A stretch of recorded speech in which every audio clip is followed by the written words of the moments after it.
안녕하십니까. 저는 서울의대 유전체약연구소 소장 김종일입니다.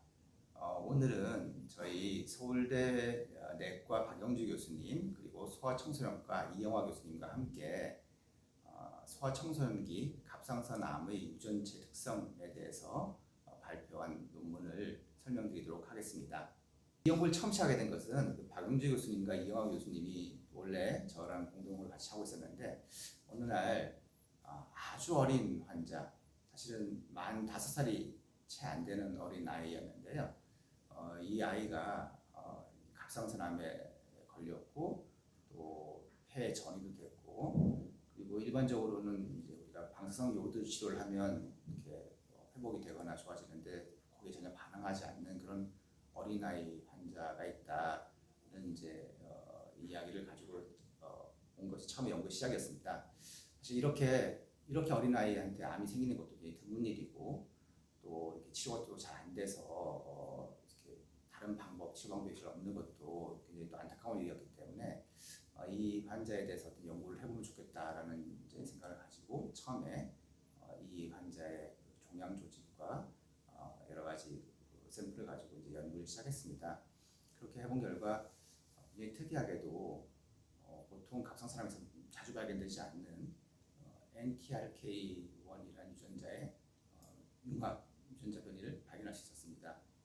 보통 우리가 이제 암세포를 연구하게 되면 암세포에서 주로 발견되는 것은 유전체에 염기 하나가 바뀌거나 빠지거나 하는 그런 돌연 변이를 주로 많이 발견하게 됩니다. 그래서 주로 성인의 암의 경우는 그런 돌연 변이들이 이제 많이 쌓이고, 그 중에 어떤 것들이 실제로 암세포가 되는데 이제 기여를 하게 되는 거죠. 보통 갑상선암의 경우는 BRAF라는 암유전자의 돌연 변이가 가장 흔하게 발견됩니다.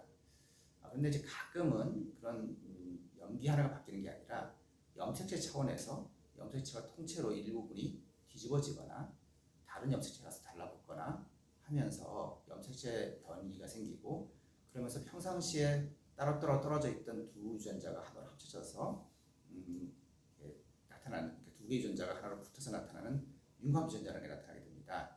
이 환자에서 발견한 것도 바로 NTRK1 유전자가 TPR이라는 유전자랑 붙어서 생긴 TPR, NTRK1 융합 유전자였던 겁니다.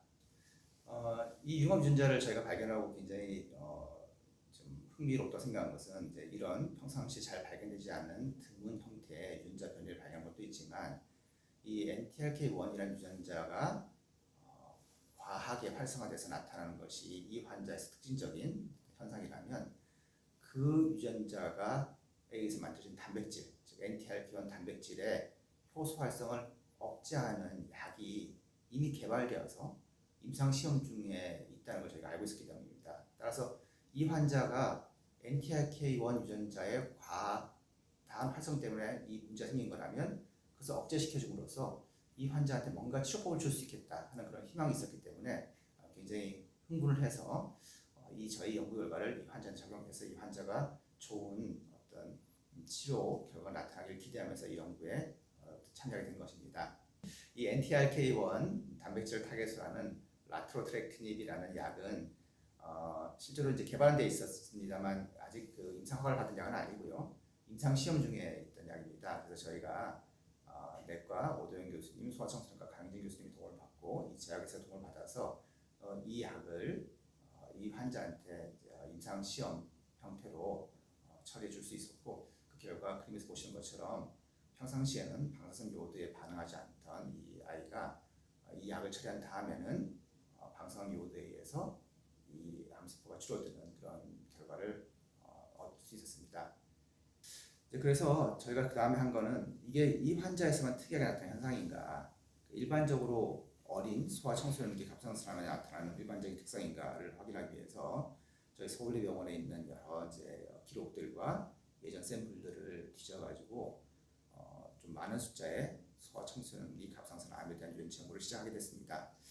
뭐 샘플이 없는 경우도 있었고, 또 이제 유전체 분석이 실패한 경우도 있었고, 그래서 제가 굉장히 다양한, 그림에서 보실 것처럼 굉장히 다양한 방식을 써서 어떤 경우는 홀지롬 시퀀싱, 어떤 경우는 전사체, 어떤 경우는 타겟 시퀀싱, 어떤 경우는 염색 등등 여러 가지 방법을 써가지고 이 소아청소년 이 암의 특성을 이제 살펴볼 수 있었는데요. 그 결과 제가 찾아낸 것은 이 그림에서 보신 것처럼 융합 유전자, 앞에서 말씀드린 염색체가 이렇게 바뀌면서 유전자 두 개가 붙어서 하나로 나타난 융합 유전자의 비율이 아주 높다는 것을 알 수 있었습니다. 특히 나이가 어릴수록 이 비율이 굉장히 높았다는 거죠. 그래서 일반적으로 성인의 암은 다양한 이제 원인에 의해서 돌연변이가 축적이 되고 그 축적된 돌연변이 중에서 어떤 특정 염기 변이가 결국은 암이 되는데 기여하고 그래서 굉장히 오랜 시간이 걸리는 반면에 이 소아 어린아이의